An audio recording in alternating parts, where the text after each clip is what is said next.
Rahayu, rahayu, rahayu. Pada kesempatan kali ini pembahasan mengenai jiwa-jiwa yang terpilih.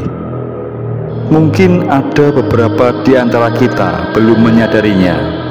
Padahal mungkin pernah Anda alami dalam kehidupan sehari-hari.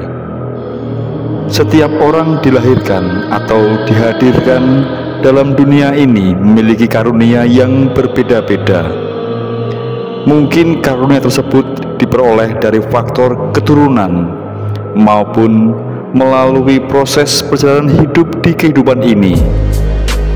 Itu semua adalah anugerah dari Sang Pencipta, dan oleh karenanya kita mempunyai tugas masing-masing dalam menjalaninya. Sebagai contoh adalah anugerah kecerdasan spiritual. Kecerdasan spiritual dianggap berkaitan dengan karakter seseorang. Semakin tinggi pembentukan karakter seseorang, maka akan semakin tinggi pula kecerdasan spiritual yang dimilikinya.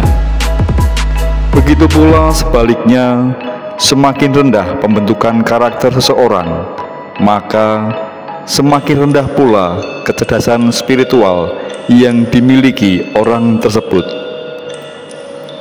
Ada pula pendapat lain bahwa bahasa kecerdasan spiritual merupakan kecerdasan tertinggi di antara ketiga kecerdasan yang dimiliki manusia sejak lahir.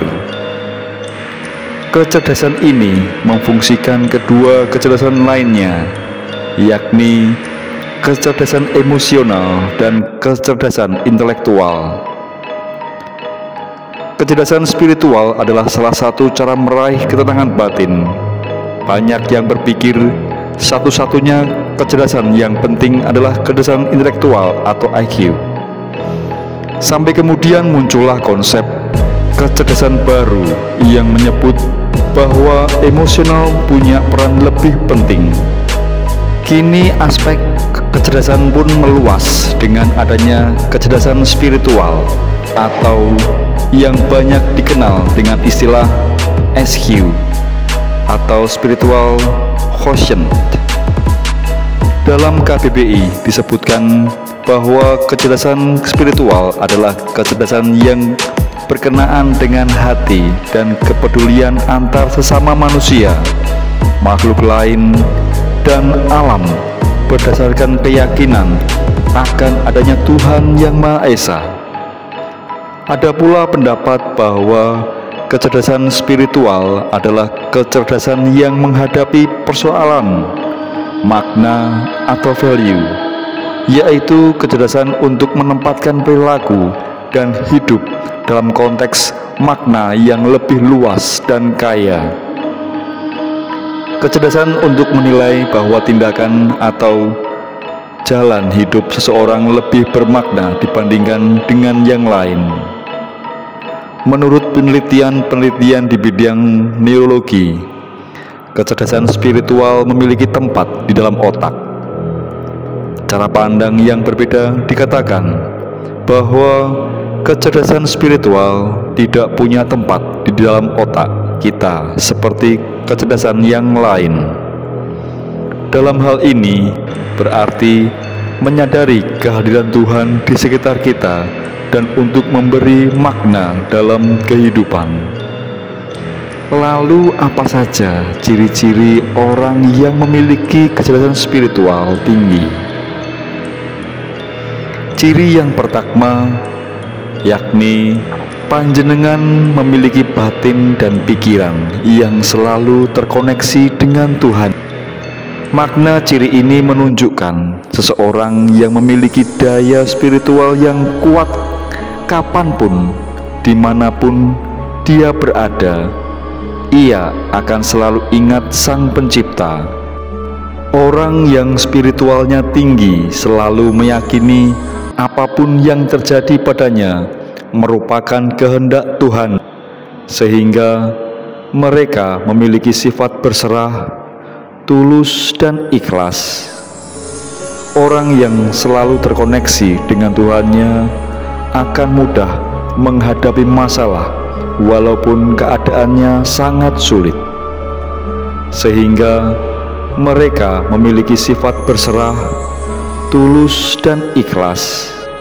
Ciri yang kedua adalah panjenengan memiliki fleksibilitas yang tinggi. Orang yang memiliki kecerdasan spiritual tinggi itu sifatnya seperti air. Mereka bisa menyesuaikan diri dengan tempat di mana mereka berada. Sikap hidupnya yang luas dan mudah beradaptasi dengan berbagai keadaan membuatnya mampu menghadapi berbagai permasalahan dan berbagai jenis orang.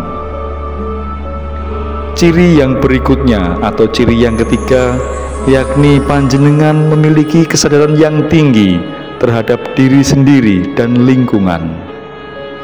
Ketika seseorang memiliki kesadaran yang tinggi terhadap dirinya, dia mampu mengelola emosinya dengan baik. Mereka mudah mengontrol rasa marah, sedih, hingga senang. Dengan begitu, pemahaman mereka terhadap orang lain juga lebih baik dibanding orang yang tidak memiliki kecerdasan spiritual tinggi. Di sisi lain, kesadaran yang tinggi terhadap lingkungan diwujudkan dalam bentuk kepeduliannya terhadap sesama. Kesadaran lingkungan juga bisa muncul dari perhatiannya terhadap alam, termasuk hewan dan tumbuhan. Ciri yang keempat adalah panjenengan berani menghadapi kesulitan.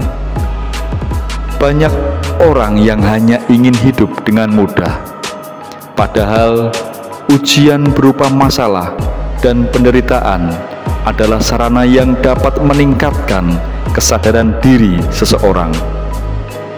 Ini jugalah yang kemudian membentuk seseorang untuk memiliki kecerdasan spiritual yang lebih baik.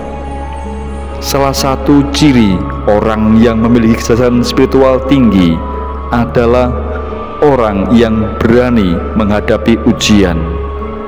Mereka mampu melepaskan hal-hal yang bersifat duniawi. Dengan begitu, beragam masalah, termasuk kehilangan barang, orang yang dicintai, hingga pekerjaan, bukan lagi sesuatu yang membuat mereka stres, tapi menjadikan mereka lebih kaya akan pengalaman hidup. Ciri yang kelima yakni panjenengan mampu berpikir secara holistik. Berpikir secara holistik di sini dan tidak mengkotak-kotakan sesuatu. Kemampuan ini akan membawa seseorang mampu menerima perbedaan serta terbuka dengan berbagai saran dari pihak lain. Orang dengan kecerdasan spiritual yang baik akan memahami bahwa semua yang ada di alam ini merupakan suatu kesatuan dan setiap elemennya merupakan suatu bagian yang saling terkait. Ciri yang keenam adalah panjenengan memiliki kemampuan kontemplasi yang tinggi. Orang yang memiliki kemampuan kontemplasi tinggi dapat menemukan ide dari berbagai hal. Mereka juga mampu menyampaikan sesuatu kepada orang lain dan memberikan inspirasi. Mereka juga merupakan orang-orang yang kreatif dan mampu membuat inovasi dari apa saja. Ciri yang ketujuh adalah panjenengan memiliki visi dan misi dalam hidup. Orang yang memiliki kemampuan spiritual sudah memiliki visi dan misi dalam hidupnya. Mereka tidak hanya ikut dalam suatu arus tanpa memiliki target tertentu dalam hidup, namun memiliki komitmen dan tujuan serta makna dari hidupnya. Ciri yang berikutnya, memiliki kerendahan hati dan sifat welas asih kepada semua makhluk. Semakin kuat spiritual seseorang, maka ia akan semakin paham bahwa apa yang dia miliki bukanlah miliknya, namun semata-mata titipan Tuhan, baik itu hartanya, kemampuannya, dan lain-lain. Demikianlah sebagian dari pribadi dan karakter jiwa-jiwa yang terpilih. Semoga penjelasan ini mampu memberikan wawasan dan menyadarkan panjenengan sebagai jiwa yang terpilih. Sudah siapkah panjenengan menjalani hidup sebagai jiwa yang terpilih dengan tantangan yang akan panjenengan hadapi dalam kehidupan ini?